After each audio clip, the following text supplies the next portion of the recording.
जय हिंद बच्चों। आज जो ये मैं वीडियो भेज रही हूँ बेटा, ये भी तीनों क्लासेस के लिए है, क्लास 6, 7 एंड 8।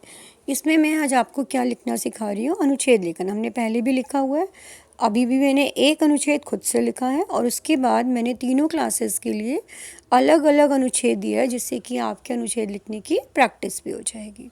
तो आज हम कर रहे हैं काल करे सो आज कर। ये एक सूक्ति है, काल करे सो आज कर। आज से समझ में ही आ रहा है कि जो काम हमें कल करना है उसे हमें क्या कर लेना चाहिए, आज ही कर लेना चाहिए। इस सूक्ति का अर्थ है कि मनुष्य को अपने कार्य टालने नहीं चाहिए, मनुष्य को समय का सम्मान करना चाहिए, क्योंकि अगर हम समय की वैल्यू नहीं करेंगे तो समय तो आगे आगे बढ़ता जाएगा और हमारा कोई भी कार्य पूरा नहीं हो पाएगा। समय के अनुसार कार्य करने से ही व्यक्ति बढ़ता है। जो मनुष्य अपने लक्ष्य को पाना चाहता है उसे समय रहते पूरे कार्य की योजना बनानी चाहिए। उसे सोचने में ही समय नहीं गंवाना चाहिए, अपितु उस पर कार्य शुरू कर देना चाहिए। जो व्यक्ति काम अगले दिन के लिए टाल देते हैं वे एक दिन अपना सब कुछ नष्ट कर बैठते हैं।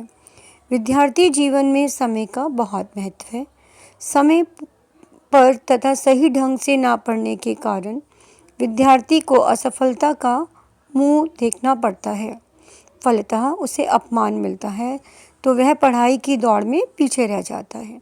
अतः मनुष्य को चाहिए कि समय नियोजन का ध्यान रखना चाहिए। तो अर्थात हम तो स्टूडेंट्स हैं अभी, आप लोग तो आपको तो समय का बहुत ध्यान रखना चाहिए। ये नहीं कि मैम ने आज अनुच्छेद लिखने के लिए दिया, कोई बात नहीं, अभी तो मैम कौन सा पूछेंगी, नेक्स्ट वीडियो में ही तो पूछेंगे, तो क्यों ना हम इसको कल कर लें। नहीं, तब भी आपको क्या करना है, इस होमवर्क को आज के आज ही कॉपी में करना है। इस वाले अनुच्छेद को भी लिखना है आप तीनों क्लासेस नहीं, और इनके साथ साथ जो मैंने आपको अनुच्छेद होमवर्क में दिए हैं वो भी तीनों क्लासेस को अपनी अपनी कॉपीज़ में अकॉर्डिंग टू देयर सब्जेक्ट्स उसमें करना है। जिसमें मैंने बेटा 6 क्लास को दिया है 26 जनवरी। अभी आने वाली है 26 जनवरी, आप जानते ही हैं, और हर बार 26 जनवरी में आप स्कूल भी होते थे तो आपको पता है कि 26 जनवरी हम हमारे भारत देश में कैसे मनाते हैं, या स्पेशली दिल्ली में कैसे मनाते हैं, आप उसको बहुत अच्छे से लिख सकते हैं। और फिर है कक्षा 7, इनको दिया है मैंने राष्ट्र ध्वज यानी कि national flag.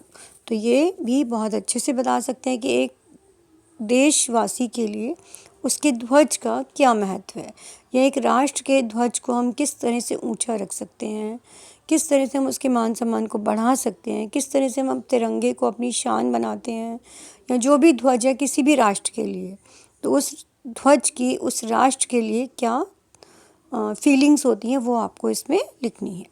And then next class is कक्षा 8, इनको दिया है राष्ट्रीय पर्व यानी कि नेशनल फेस्टिवल्स।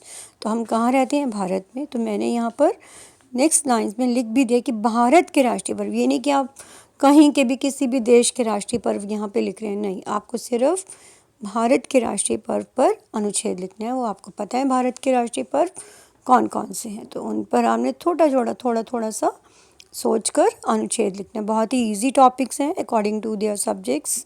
तो आपको ये अच्छे से अपनी कॉपी में सुंदर राइटिंग में करना है, और इस और भी तरह तरह के अनुच्छेद लिखने की प्रैक्टिस खुद से कीजिए, ताकि अनुच्छेद तो कम से कम आपको ये तो नहीं कि इसको रटना तो है नहीं, आपको टॉपिक पता हो, आपको कुछ उसके पॉइंट्स पता हो, तो आप फटाफट से अनुच्छेद लिख सकते हैं। तो आशा है कोई भी इसको ये नहीं कि देख के लिख लें या कुछ कर लें, कोशिश कीजिए कि अपनी मन से सोचकर फिर उसको लिखिए। तो आप देखिए आपको कुछ भी याद नहीं करना पड़ेगा और फटाफट से आप उस अनुच्छेद को अच्छे से लिख लेंगे। तो तब तक नेक्स्ट वीडियो तक के लिए धन्यवाद, गुड डे।